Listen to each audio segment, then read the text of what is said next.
जय भीम साथियों। मैं पवन प्रताप गौतम, नेशनल कोऑर्डिनेटर बहुजन आंदोलन पार्टी। आज जो काला दिन है 6 दिसंबर, जी हाँ काला दिन, क्योंकि आज दो दुखद घटनाएं हुई।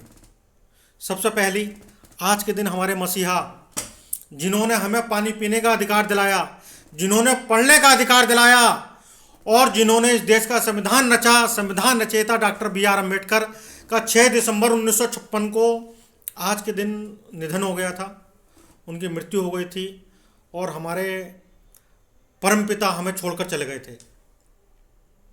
तो आज उनकी जो है श्रद्धांजलि है।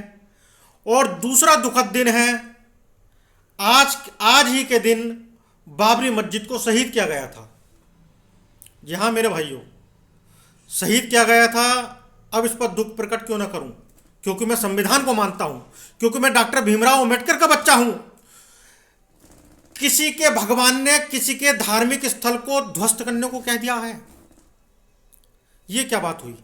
अगर ये बात है तो फिर वहां पर तो अवशेषों में जो जब खुदाई हुई थी तो भगवान गौतम बुद्ध की जो मूर्तियां मिली थी, फिर वहां क्या हुआ?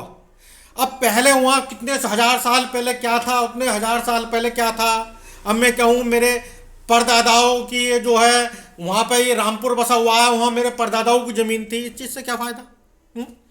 सबसे ज़रूरी आपसी भाईचारा है या फिर कहाँ पे क्या था, ये ज़रूरी है। और मेरे साथियों, वो बाबरी मस्जिद शहीद भी आप ही के समाज के जो है गद्दारों से मिलकर हुई थी। पुलिस अगर चाहे तो एक बच्चे का खिलौना नहीं छीना जा सकता, और पुलिस की मौजूदगी में, सेना की मौजूदगी में इतना बड़ा कांड हो जाना और दिखावे के लिए जो है कुछ हल्की सी कार्रवाई होना अपने आप में जो है एक्सेप्टेबल नहीं है। दूसरी बात, आप जिन नेताओं को रहनुमा समझते हो, वो नेता कहाँ थे? वो मर क्यों नहीं गए? वो लेट क्यों नहीं गए वहां पर? वो कहाँ छुप गए?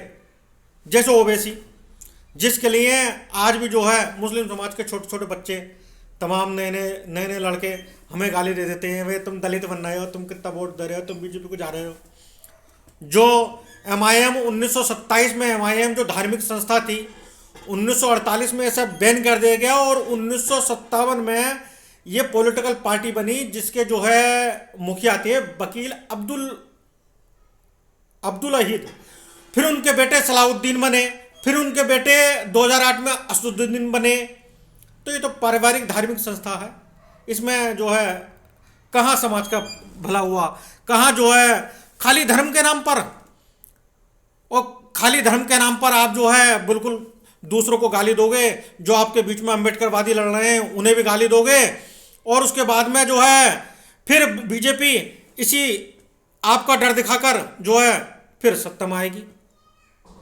जैसे, और दूसरी तरफ समाजवादी पार्टी, अभी समाजवादी पार्टी के गुंडे ने मुझे प्रदेश से भगाने की धमकी दी कचहरी पर।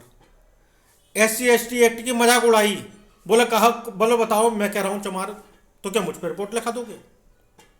कायदे में SC/ST की रिपोर्ट होनी चाहिए थी उस पर, लेकिन क्या करें, हमारी समाज का एक जाटा भाई चुपचाप सुनना तो कह रहा था वो SC/ST एक्ट क्या है, मैंने पढ़ा नहीं है। लो साहब, गारंटी देता हूँ वो मेरा भाई स्कॉलरशिप से पढ़कर आया होगा, लेकिन क्या वो जब उनके यहाँ बैठा है तो उनकी गा रहा है, मान स्वाभिमान गया बाजार में। बस यही वजह है कि आज जो SC/ST एक्ट उसी समय लगनी चाहिए थी और उसी समय घसीट कर जो है थाने ले जाना चाहिए था, जेल भेजना चाहिए था। बर्दाश्त करना पड़ा क्योंकि हमारे समाज के ही कुछ लोग अपनी जातीय स्वार्थ के लिए, अपने निजी स्वार्थ के लिए किसी का भी साथ देने को तैयार है। उसी तरह मुस्लिम समाज अपने स्वार्थ में समाजवादी धक्का दे रही है। सबको पता है कि समाजवादी शासनकाल में कितनी गुंडागर्दी होती है, और ये गुंडे अब भी ताक लगाए बैठे हैं कि किस तरह सरकार आ जाए तो लूट खसोट कर फेंक दें। नहीं तो इनका साथी ओम प्रकाश राजभर नहीं होता, जिसने खुलेआम कहा कि मैं अहीरो चमारों से नफरत करता हूं, अहीरो चमारों को गाली दी जिसने। करवाओ उनके खिलाफ रिपोर्ट है, इतने बड़े दलित समाज के हितैषी हो तो। नहीं, स्वार्थ की राजनीति, बस कुछ भी कहना बेकार है, सिर्फ स्वार्थ की राजनीति है।